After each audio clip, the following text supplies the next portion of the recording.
Salary transparency is so important, especially when it comes to breaking down pay gaps between genders and ethnic minorities. On top of this, the lower and upper bounds of what you could earn vary so much depending on your environment. For example, the country you're in, whether you're a permanent employee or a contractor, whether you're working for a startup, a scale-up, an established company, or Facebook. In this video, I'll walk you through my salary over the years and touch on how it compared to market rate at that time. So let's get into it. I won't touch on my salary at Facebook just because I think there are enough videos out there that talk about salaries at Facebook. I'll focus much more heavily on the startups I worked at and my consulting freelance positions.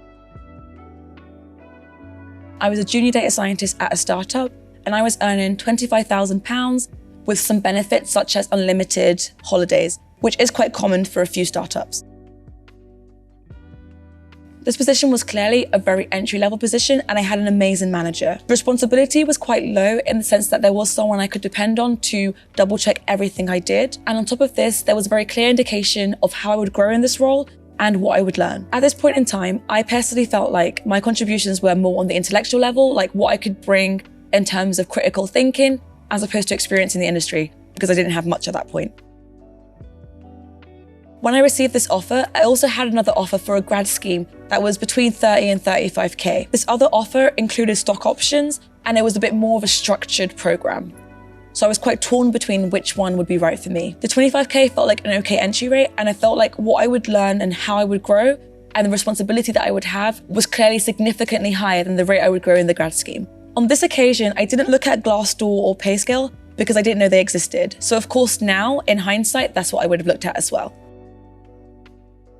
Looking back at it from this point on, 25K was definitely an okay starting rate and was pretty typical for a startup. Surprisingly, since then, the entry rate for a data person hasn't really changed. It still very much so sits around the 25K benchmark.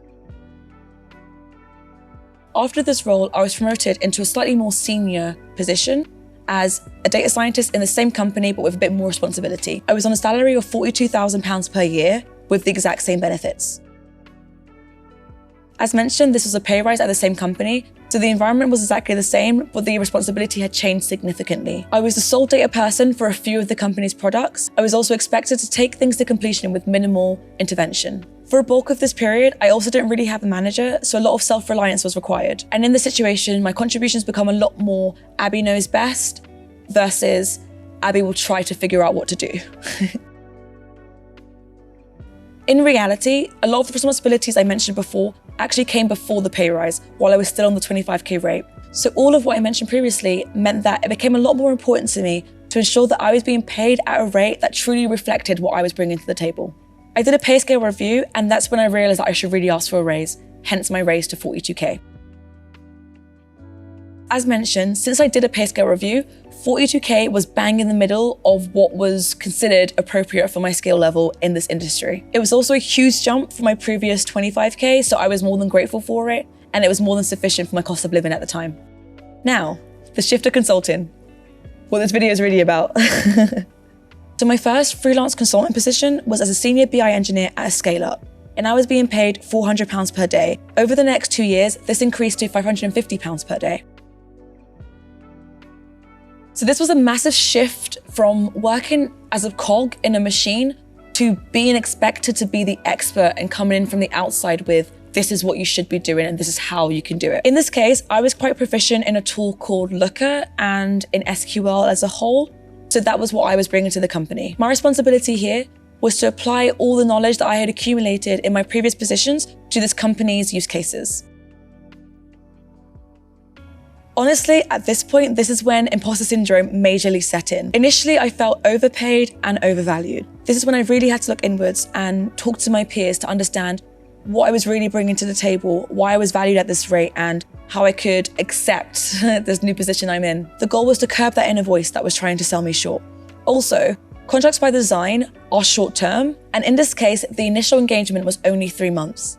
So the day rate of £400 factored this in. After a few months in this role and a few contract renewals, it started to set in why this position was so important and why I was the right person for it.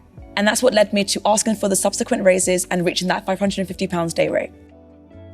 Compared to industry standard at this time, £400 was a pretty standard rate for someone transitioning from permanent to freelance. It made sense for me and I was okay with it because I was still finding my feet in understanding how I would exist in this space as a freelancer. Once I felt confident, as mentioned, I asked for a raise and managed to reach that 550 day rate, which is a lot closer to the median of what a freelance data person could expect to earn in this industry.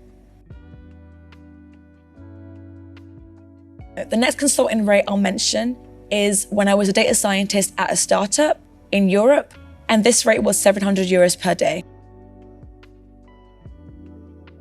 Compared to my previous roles, this was a lot more similar to my first position as a data scientist at a startup. I was a member of a wider team and working on parts of projects. I wasn't expected to take anything myself to completion. On top of this, my responsibility was mainly around helping with any reporting needs and being the go-to person for all things data modeling.